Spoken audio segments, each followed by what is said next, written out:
ഉടലുമേൽ ചിറകുകൾ അവിടെ ഷൂട്ട് ചെയ്തോണ്ടിരിക്കുക. അതിന്റെ ഇടയിൽ ബ്രേക്ക് എടുത്തില്ല. ഒരു മിനിറ്റ് കേട്ടാ.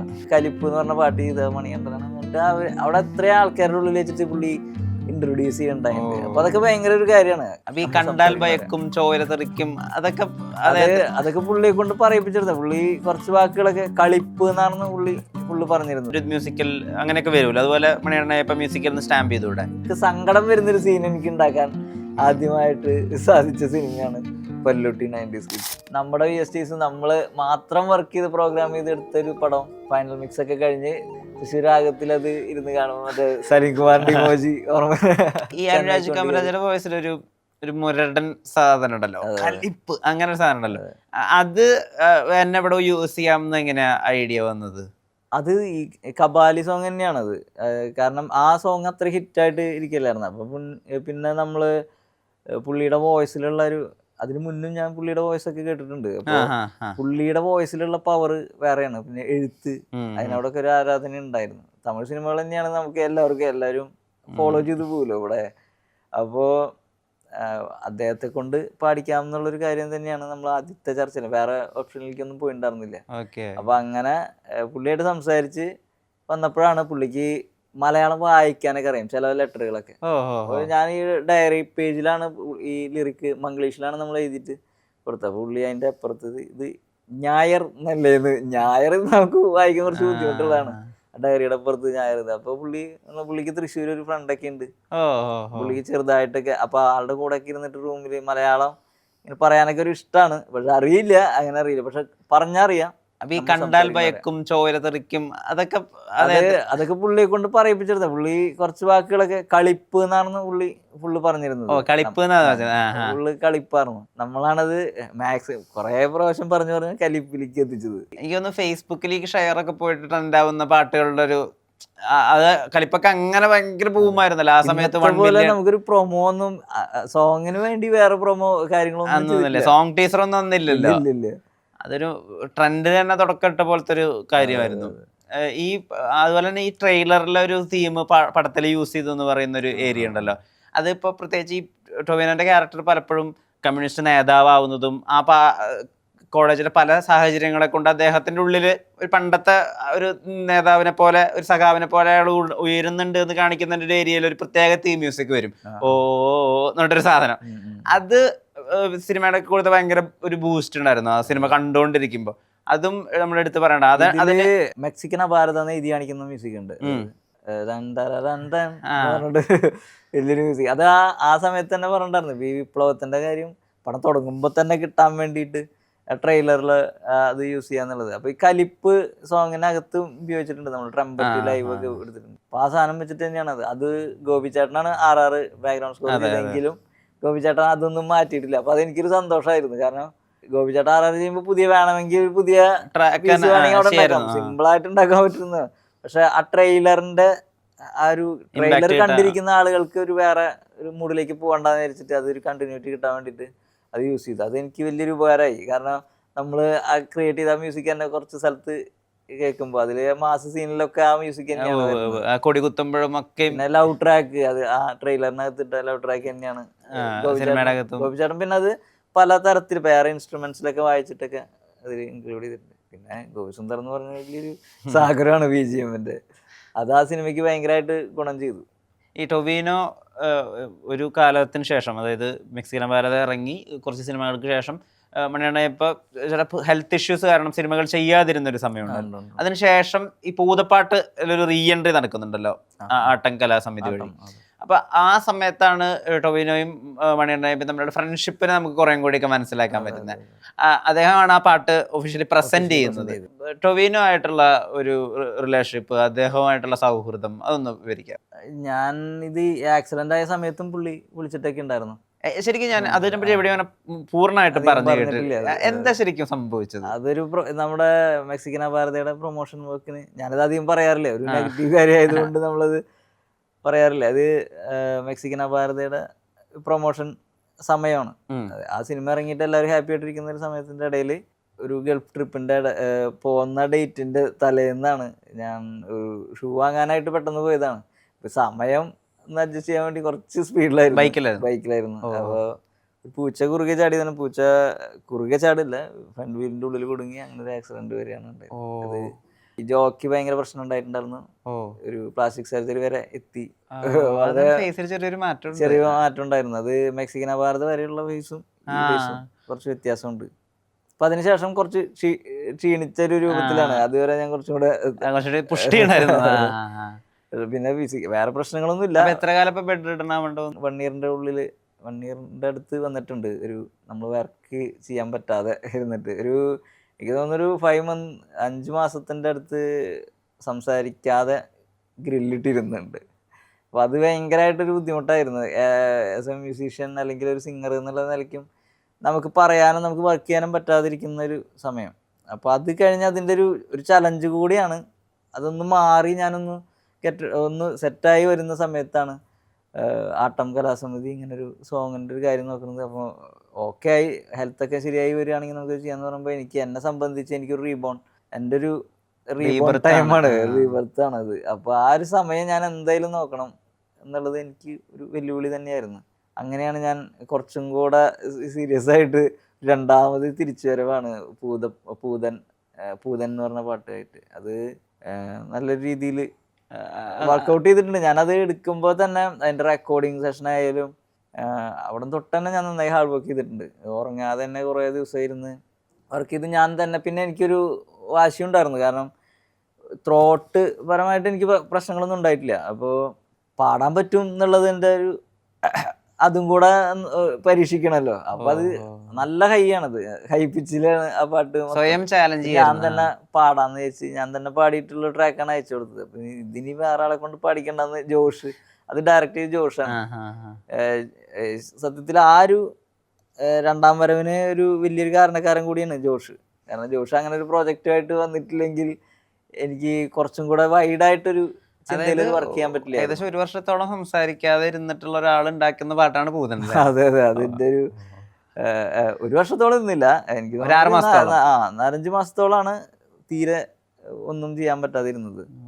ജ്യൂസ് മാത്രമാണ് കുടിച്ചിരുന്നത്, വേറെ ഭക്ഷണങ്ങളൊന്നും ഉണ്ടായിരുന്നില്ല. എനിക്ക് ഈ ഭക്ഷണത്തോടുള്ള ഈ പ്രശ്നം, നമ്മുടെ ആർത്തി, അതെല്ലാം അതൊന്നും ഇല്ലാതെ അതെ മൊത്തത്തിൽ തിരിഞ്ഞുപോയി. ഞാൻ മൊത്തത്തില് കുറെ കാര്യങ്ങൾ പഠിച്ച പോലെ കുറച്ച് അഹങ്കാരം. മറ്റൊരു കാര്യം കൂടെ ഉണ്ടല്ലോ മണികണ്ഠൻ, അതായത് നമ്മളിപ്പോഴും വാലിഡ് ആവേണ്ട ഒരു കാര്യമുണ്ടല്ലോ. അതായത് ഒരു സമയത്ത് ഒരു ബൂം ഉണ്ടാവും ഒരു മ്യൂസിക് ഡയറക്ടർക്ക്. ആ സമയത്ത് ആളുകളിലേക്ക് കുറേ പ്രൊജക്റ്റുകളൊക്കെ വന്നു ചേരും. അങ്ങനത്തെ ഒരു തുടക്കം, അതായത് ആളുകൾ അറിയുക, ആളുകളിലേക്ക് കോണ്ടാക്റ്റുകൾ എത്തുക, നമ്മൾ ഈ പറഞ്ഞ സിനിമാ സർക്കിളുകളിൽ എത്തണം. എന്നാലൊക്കെയാണ് ഇപ്പോൾ ഒരു ഡയറക്ടർക്ക് നമ്മളെ ഇഷ്ടമാകുമ്പോൾ അദ്ദേഹത്തിൻ്റെ അസിസ്റ്റൻസ് ഒക്കെ പടം ഓണാക്കുമ്പോൾ നമ്മൾ വിളിക്കുന്നു. അങ്ങനെയൊക്കെയാണല്ലോ സിനിമകളിലേക്ക് മ്യൂസിക് ഡയറക്ഷൻ്റെ ഒരു വഴി തുറക്കുക സാധാരണഗതിയിൽ.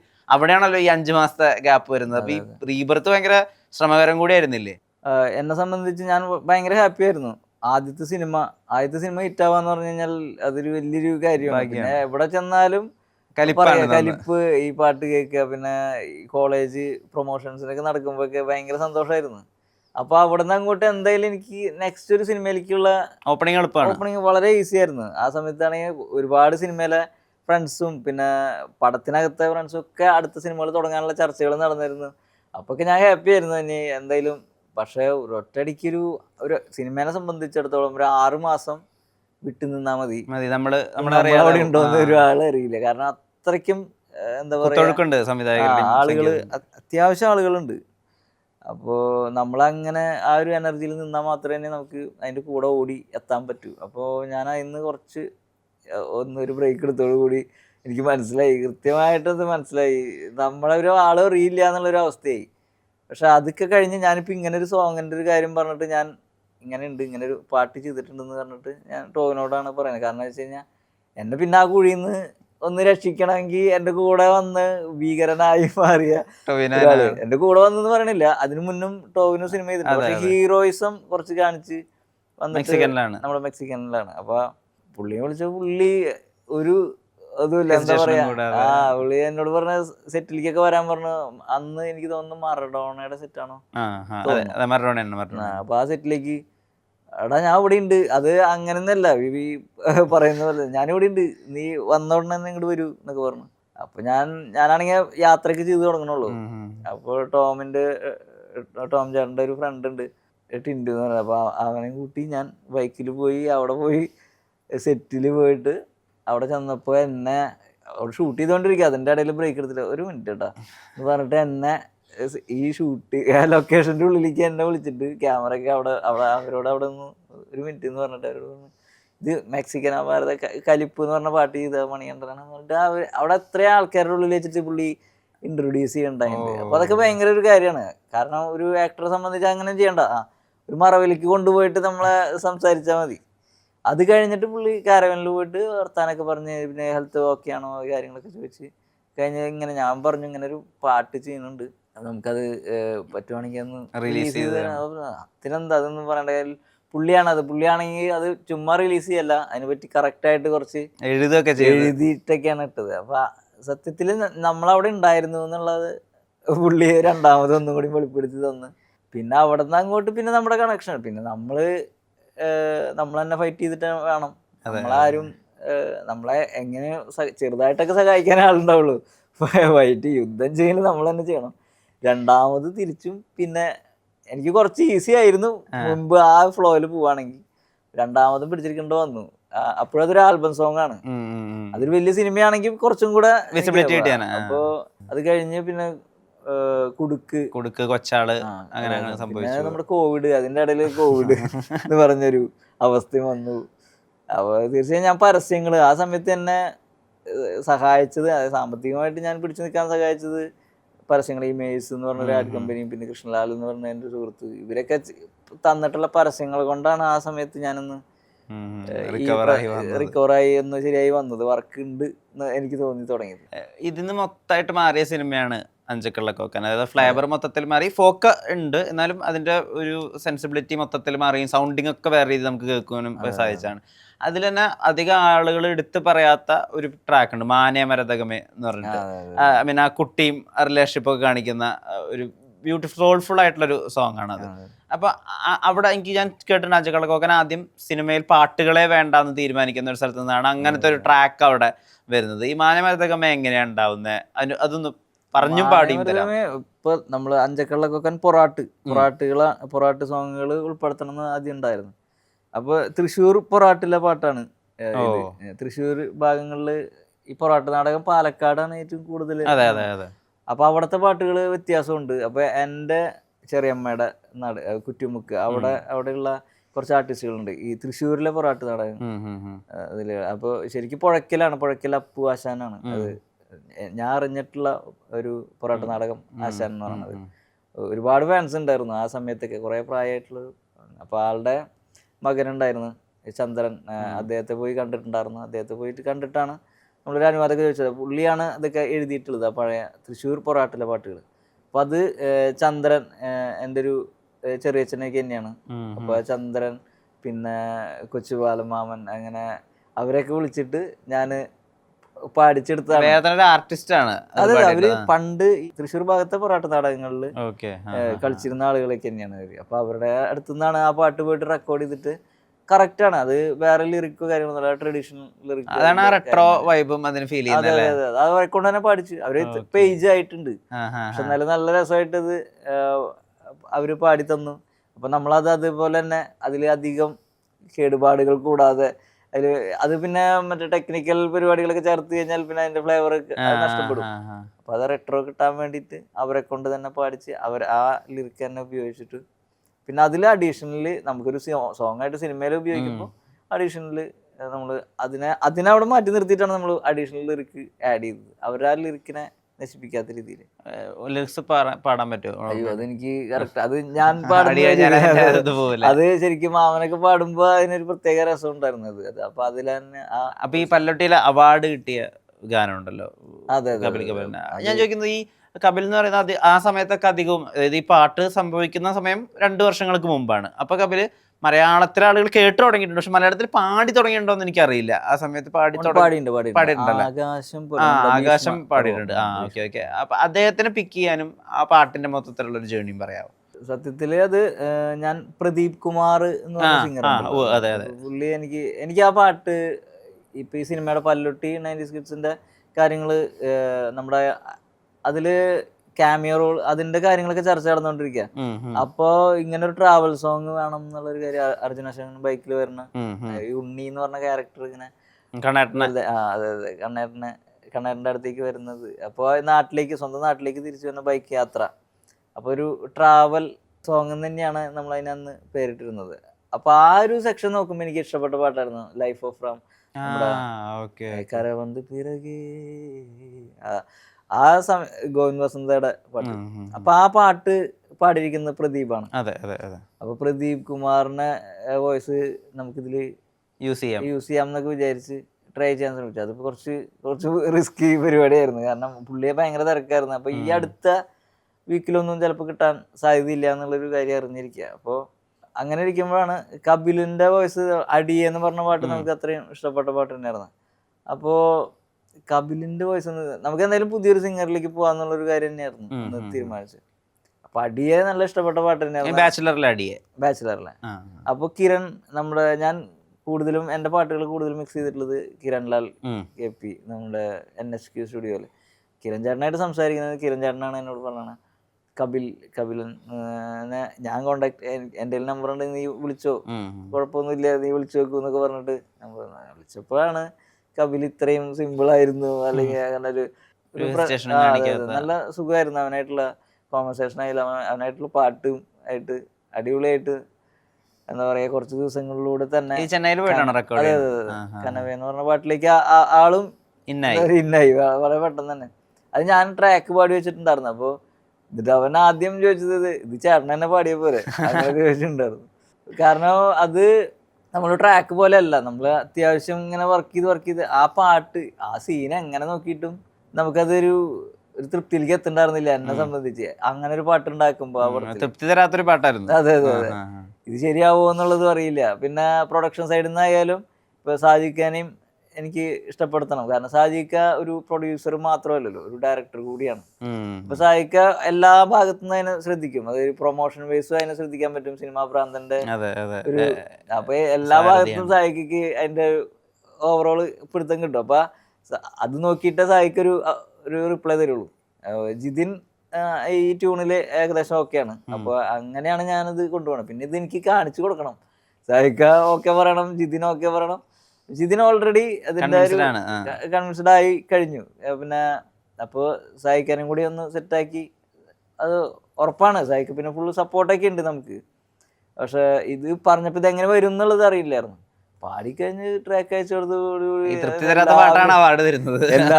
എല്ലാവരും പിന്നെ ആ സമയത്ത് തന്നെ ഇതിന്റെ വരികളിൽ തന്നെ എനിക്ക് സുഖയിലായിട്ട് ഞാൻ കുറെ സംസാരിച്ച് വരികളിൽ തന്നെ കുറച്ച് തിരുത്തുകൾ കാര്യങ്ങളൊക്കെ പറഞ്ഞിട്ട് സുഹൈല് എല്ലാം അടിപൊളിയാണ്, ഒരു രക്ഷയില്ല. ഈ പല്ലുട്ടി 90s കിഡ്സിലെ പാട്ടുകളും സുഹൈൽ കോയും തമ്മിൽ വേറെ എന്തൊക്കെയോ ഒരു ഭയങ്കര ബന്ധമാണ്. കാരണം ആ സീനുകളില് പുള്ളി എഴുതി വെച്ചിട്ടുള്ള വാക്കുകളും ആ സീനും കാണുമ്പോൾ നമുക്കത് ഞാൻ വെറുതെ ജസ്റ്റ് ഒരു ട്യൂണ് ആ ഭാഗത്തേക്ക് ഇട്ടെങ്കിലും അതില് ആ സീനും വെച്ചിട്ട് വരണത് വരികളാണ്, ആളുകൾ കാണുന്നത് വരികളാണ്.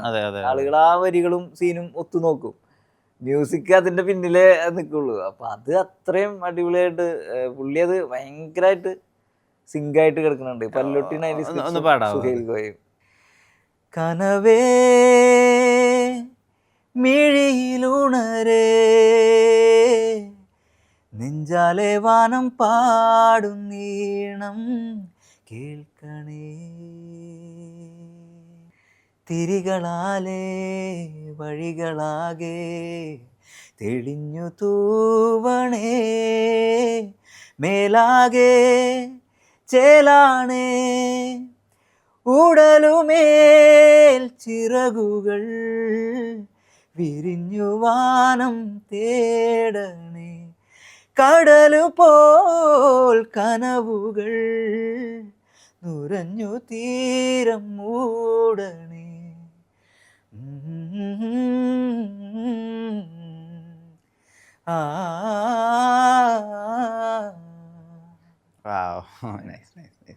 ഈ ടെക്നിക്കൽ ക്വാളിറ്റി ഉണ്ടല്ലോ മണികണ്ഠൻ, അതായത് മണികണ്ഠൻ സൗണ്ടിങ് തന്നെ വളരെ ക്വാളിറ്റിയാണ്, വളരെ ഡിസ്റ്റിങ്റ്റീവ് ആണ്. ഇത് മണികണ്ഠൻ്റെ പാട്ടാണെന്ന് നമുക്ക് മനസ്സിലാവുന്നത് പലപ്പോഴും ആ പാട്ടിനൊരു വല്ലാത്ത ക്വാളിറ്റി കൂടി ഉണ്ടാവും, എസ്പെഷ്യലി സൗണ്ടിങ്ങിൽ. ഇത് കൊണ്ടുവരാൻ വേണ്ടിയിട്ട് ഇപ്പം നമ്മൾ അങ്ങനെ ഒരിക്കലും കമ്പയർ ചെയ്ത് പറയല്ല, ഇപ്പം എ ആർ റഹ്മാൻ, എച്ച് ശ്രീധറൊക്കെ പോലെയുള്ള പോലെ ആ സമയത്ത് അവരുടെ സൗണ്ടിങ്ങിൽ ഒരു വ്യത്യാസം ഉണ്ടല്ലോ, അല്ലെങ്കിൽ അനിരുദ്ധിനൊരു സൗണ്ട് ടീമുണ്ട് ഗംഭീരമായിട്ടുള്ളത്. അതിന് മണികണ്ഠൻ അങ്ങനെ ഒരു ടീമുണ്ടോ?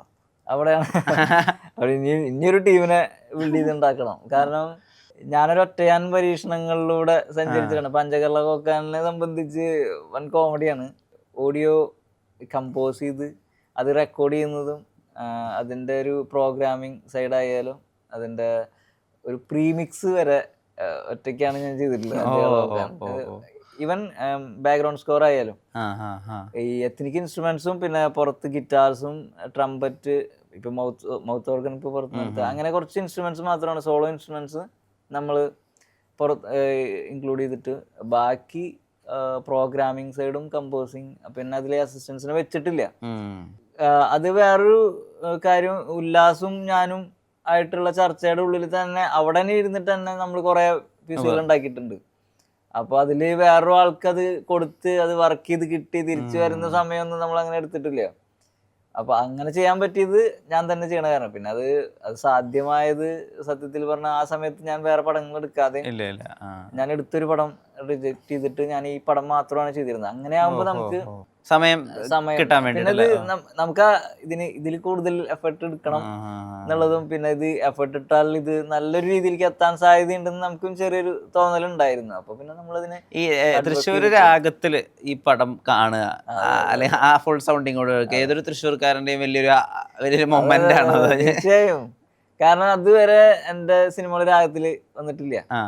അതുവരെ ചെയ്ത പടങ്ങൾ എന്ന് പറഞ്ഞാലും ഒരു വലിയൊരു മാർജിനിൽ റിലീസ് ചെയ്ത പടങ്ങളില്ല. മെക്സിക്കൻ അപാരത ജോസ് തിയേറ്ററിലായിരുന്നു. അത് സന്തോഷം തന്നെയാണ്. പക്ഷെ അന്ന് രാഗമില്ല, രാഗത്തില് അതെ ശരിയാണ്. രണ്ടാമത് ജോർജ് ആയിട്ട് തിരിച്ചു വന്നതിന് ശേഷമാണ്. അപ്പോ രാഗത്തില് നമ്മുടെ ഒരു വർക്ക് കാണുക പറഞ്ഞാൽ ഭയങ്കര സന്തോഷമുള്ളതാണ്. പ്രത്യേകിച്ച് അഞ്ചകള കോക്കാനെ സംബന്ധിച്ച് നമ്മൾ വീട്ടിലിരുന്ന് അല്ലെങ്കിൽ നമ്മുടെ VSTs നമ്മൾ മാത്രം വർക്ക് ചെയ്ത് പ്രോഗ്രാം ചെയ്ത് എടുത്തൊരു പടം ഫൈനൽ മിക്സ് ഒക്കെ കഴിഞ്ഞ് തൃശ്ശൂർ രാഗത്തിൽ, നമ്മുടെ ഹോം ടൗണിൽ തൃശ്ശൂർ രാഗത്തിൽ അത് ഇരുന്ന് കാണുമ്പോൾ മറ്റേ സലീം കുമാറിന്റെ ഇമോജി ഓർമ്മ. അപ്പൊ അതൊരു ഭയങ്കര ഒരു കാര്യം തന്നെയായിരുന്നു. ഭയങ്കര മൊമെന്റ് എന്ന് പറഞ്ഞാൽ അത്രയും വലിയൊരു സൗണ്ട് തൃശ്ശൂർക്കാരെ സംബന്ധിച്ച് ഭയങ്കര സന്തോഷമുള്ളതാണ്. രാഗത്തിൽ ആ സിനിമ കാണുമ്പോൾ കിട്ടുന്ന ഒരു എഫക്റ്റ്, ക്രൗഡും അത്യാവശ്യം സീറ്റുകളുള്ള ഒരു തിയേറ്ററാണ്. വലിപ്പവും ആ സൗണ്ടും അതിൽ അഞ്ചകള കോക്കാൻ കണ്ട ഒരു അനുഭവം. അതും ആദ്യത്തെ ഷോയില് നമ്മള് ചെമ്പൻചാട്ടനും സൗമിക അങ്ങനെ ഒരുപാട് ആളുകളുടെ ഒപ്പം ഇരുന്നിട്ടാണ് സിനിമ കാണുന്നത്. അപ്പൊ അത് വലിയൊരു സന്തോഷമായിരുന്നു. അന്ന് ക്രൗഡും നല്ല രീതിയിൽ ഈ ഗില്ലാപ്പീസിനൊക്കെ കിട്ടുന്ന അവിടെ ഗ്രൗണ്ട് സപ്പോർട്ടൊക്കെ എനിക്ക് ഭയങ്കരമായിട്ട് എന്താ പറയാ, സത്യത്തില് ആകെ ഒരു ഉൾപ്പുളകം. ഭയങ്കര സന്തോഷമായിരുന്നു. അത് പറയാൻ വാക്കുകളില്ല. അതുപോലെ ഇരട്ടി സന്തോഷമായിരുന്നു കേട്ടോ. അപ്പോൾ പല്ലുട്ടിയുടെ ഒരുമിച്ച് തിയേറ്ററിൽ ഇരുന്ന് കാണുമ്പോൾ ഞാനിപ്പോൾ 4-5 പ്രാവശ്യം ഇപ്പോൾ കുറച്ച് തിയേറ്ററുകളിൽ ഒരുമിച്ചിരുന്ന് കണ്ട് ജനങ്ങൾക്കൊപ്പം ഇരുന്ന് കാണുമ്പോൾ ആളുകൾ ഇമോഷനാവുന്ന സീനുകൾ കാണുമ്പോൾ ഭയങ്കര സന്തോഷം. നമ്മൾ അവിടെ മ്യൂസിക്കലി ആയാലും ജിതിൻ ചെയ്ത് വെച്ച ആ വർക്കിൻ്റെ അത് വർക്കാവുക എന്ന് പറയുമ്പോൾ എനിക്ക് തോന്നുന്നു ഞാൻ വർക്ക് ചെയ്തിട്ട് ആളുകൾ കരയുന്നൊരു സിനിമ എൻ്റെ ഒരു മ്യൂസിക്കും പിന്നെ ഞാനൊരു പടത്തിൽ ചെന്നിരുന്നിട്ട് ഒരു ആളുകൾക്ക് സങ്കടം വരുന്നൊരു സീൻ എനിക്ക് ഉണ്ടാക്കാൻ ആദ്യമായിട്ട് സാധിച്ച സിനിമയാണ് പല്ലുട്ടി 90s കിഡ്സ്. അപ്പോൾ ഇതിലെ പാട്ടുകളായാലും ഇപ്പോൾ അമ്മപ്പൂ ആ പാട്ടൊക്കെ അത്യാവശ്യം ആളുകൾ ടച്ചിങ് ആയിട്ടുണ്ട്. എനിക്ക് സ്വന്തം അമ്മേനെ കാണാൻ തോന്നുന്നു. ദുബായിലുള്ള എൻ്റെ ഒരു ഫ്രണ്ട് വിളിച്ചിട്ട് പറഞ്ഞു ഈ പാട്ട് ഞാൻ ആ പാട്ട് അവനെ അയച്ചു കൊടുത്തിട്ടുണ്ടായിരുന്നു. കാരണം സൗണ്ട് എഞ്ചിനീയർ പുള്ളി ഇതാണ്. അപ്പൊ ഈ പാട്ട് ഞാൻ വർക്ക് ചെയ്യുന്ന സമയത്ത് തന്നെ പുള്ളിക്ക് അയച്ചിട്ടുണ്ട്. അതിന്റെ എഡിറ്റിങ് കാര്യങ്ങളൊക്കെ ആയിട്ട് വീത്തി രാഗേട്ടനാണ് ഇത് പാടിയിട്ടുള്ളത്. അപ്പോൾ പടത്തിനകത്ത് ഇത് നമ്മൾ റിലീസ് ചെയ്യുന്നുണ്ട്. പാട്ട് ഇപ്പൊ റിലീസ് ചെയ്യാൻ പോവാണ്. അപ്പൊ ഇത് എഡിറ്റ് ചെയ്യണ സമയത്ത് ഒരു പിച്ച് കറക്ഷനൊക്കെ ആയിട്ട് പുള്ളിയാണ് എനിക്ക് സഹായിച്ചിട്ടുണ്ടായിരുന്നത്. അപ്പോൾ അവൻ ഈ പാട്ട് വെച്ചിട്ട് അന്ന് പറഞ്ഞു ഈ പടം റിലീസ് ആകുമ്പോൾ ചേട്ടാ ഈ പാട്ടിന്റെ സീൻ വരുമ്പോൾ നമുക്ക് എന്തായാലും ഒരു ഇമോഷണലി ഭയങ്കരമായിട്ട് ടച്ച് ആവും എന്നൊക്കെ അവന്ന് പറഞ്ഞിട്ടുണ്ടായിരുന്നു. പിന്നെ അവര് നാട്ടിൽ വരാൻ തോന്നുന്ന കാര്യങ്ങളൊക്കെ പറയും. അപ്പൊ ആ ഒരു കാര്യം അപ്പൊ ഈ പടം സിനിമ കണ്ടുകൊണ്ടിരിക്കുമ്പോൾ ഈ സീനും പിന്നെ അതിന് ശേഷമുള്ള ഒരു ഫ്രണ്ട്ഷിപ്പിന്റെ ബോണ്ടിങ് കാണിക്കുന്ന ഒരു സീനിലും ആളുകൾ ഇമോഷണലി ആകുമ്പോൾ നമുക്ക് ഭയങ്കര സന്തോഷമുണ്ട്. അപ്പൊ അന്ന് അഞ്ചക്കള്ളവക്കാരിൽ കിട്ടിയ മാസിന്റെ പ്രതികരണവും ഇന്ന് കിട്ടുന്ന ഈ കണ്ണീരണിയിപ്പിക്കുന്ന ഇമോഷണൽ സീനുകളുടെ അനുഭവം വേറെ തന്നെയാണ്. ഈ ആളുകൾ അറിയുന്നില്ല എന്നുള്ളൊരു കാര്യം ഉണ്ടായിരുന്നില്ല. ആളുകൾ പണ്ട് മണിയണ്ണയപ്പനെ പറ്റിയിട്ട് ഫീച്ചർ വരുമ്പോൾ പറയും ഇത്രയും പാട്ടുകൾ ചെയ്തിട്ടും ആളുകൾ അറിയുന്നില്ല, 10 സിനിമകൾ ചെയ്തിട്ടും ആളുകൾ അറിയുന്നില്ല. ഇനിയിപ്പം മുതൽ ഇപ്പം ഏതായാലും ഒരു സ്റ്റാമ്പിങ് ആയി മണിയണ്ണയപ്പയുടെ സൗണ്ടിങ്ങിനും അല്ലെങ്കിൽ മ്യൂസിക്കിനും ഇപ്പോൾ ഒരു ഐഡന്റിറ്റി ഉണ്ട്. അപ്പോൾ ഞാൻ ചോദിക്കുന്നത് ഇനി മുതലുള്ള സിനിമകളിൽ ഇപ്പം ഈ അനിരുദ്ധ് മ്യൂസിക്കൽ അങ്ങനെയൊക്കെ വരുമല്ലോ, അതുപോലെ മണിയണ്ണയപ്പ മ്യൂസിക്കൽ ഒന്ന് സ്റ്റാമ്പ് ചെയ്തുകൂടെ? എനിക്ക് അത് സിനിമ അത് എനിക്ക് സിനിമ തരുന്ന ഡയറക്ടേഴ്സ് എന്തായാലും ഇപ്പോൾ അഞ്ചക്കള്ളക്കൊക്കെ എന്ന് പറഞ്ഞ സിനിമയ്ക്ക് ശേഷം കുറച്ചുകൂടെ ഇപ്പം ഈ ബാക്ക്ഗ്രൗണ്ട് സ്കോർ പ്ലസ് സോങ്സ്, പിന്നെ അത് അതിൽ കുറച്ച് സോങ്ങുകൾ സ്റ്റാമ്പ് ആവുക, പിന്നെ BGM-നും നല്ല രീതിയിലുള്ള അപ്രീസിയേഷൻ കിട്ടുന്നുണ്ട്. ഈവൻ റിവ്യൂവേഴ്സിന്റെ സപ്പോർട്ടും കൂടെ പറയാം. അപ്പൊ അവരൊക്കെ കണ്ടിട്ടും അവര് നല്ല രീതിയിൽ അഭിപ്രായങ്ങൾ പറഞ്ഞിട്ടുണ്ട്. പലരും എന്നോട് പേഴ്സണലി വിളിച്ച് പറഞ്ഞിട്ടുണ്ട്. ഞാനൊരു റിവ്യൂ പറയാ എന്നുള്ള രീതിയിലല്ല, എനിക്ക് ഭയങ്കര ഇഷ്ടപ്പെട്ടു മ്യൂസിക് എന്നൊക്കെ പറഞ്ഞിട്ട് ചിലർ വിളിച്ചിട്ടുണ്ട്. പിന്നെ ഈ മൊത്തത്തില് എൻ്റെ പേര്, ഞാൻ ഇത്ര വർക്കുകളൊക്കെ ചെയ്തിട്ട് എൻ്റെ പേര് കൃത്യമായിട്ട് ആർക്കും അറിയില്ല എന്നുള്ളത് വലിയൊരു കാര്യമായിരുന്നു. അത് മാറി കിട്ടിയ വർഷം കൂടിയാണ് 2024. 2024 മണികണ്ഠനയ്യപ്പ എന്ന് പറയുമ്പോൾ, അല്ലെങ്കിൽ ഈ കോക്കാന് ശേഷം അഞ്ചകള കോക്കാൻ ചെയ്ത മണികണ്ഠനയ്യപ്പ, അങ്ങനെയാണ് ഇപ്പൊ കുറച്ച് ഇതായിട്ട് വരണം. അപ്പൊ ഈ പല്ലൊട്ടി അതിന്റെ തൊട്ടടുത്ത സിനിമ കൂടി ഇങ്ങനെ സ്വീകരിച്ചപ്പോ ഒന്നും കൂടെ എനിക്ക് സന്തോഷമായി. അപ്പോ പിന്നെ രണ്ട് ജോണറാണ്, അത് ഭയങ്കര സ്വഭാവമാണ് സംഗീതം. ഈ തൊട്ടടുത്ത എന്നോട് 2-3 മെയിൻ സ്ട്രീമിൽ നിൽക്കുന്ന വലിയൊരു ഡയറക്ടർ എന്നെ വിളിച്ചിട്ട് പറഞ്ഞത്, മണികണ്ഠൻ ഇതിൽ തന്നെയാണോ ഫോക്കസ്? അപ്പൊ പുള്ളിന് വേറെ വല്ല ടൈപ്പ് സിനിമ എടുക്കണ്ടെങ്കിൽ മണികണ്ഠൻ ഈ ഫോക്ക് അല്ലെങ്കിൽ ഇങ്ങനത്തെ കാര്യത്തിൽ തന്നെയാണോ മണികണ്ഠൻ അതിന് ചെയ്യാൻ തന്നെയാണോ ഇഷ്ടം എന്നൊക്കെ ചോദിച്ചിരിക്കുന്ന ആ ഒരു സമയത്ത് പല്ലൊട്ടി ഇറങ്ങിയത് വലിയൊരു ഗുണമാണ്. കാരണം കുറച്ച് മുമ്പത്തെ വർക്കായ കൂടി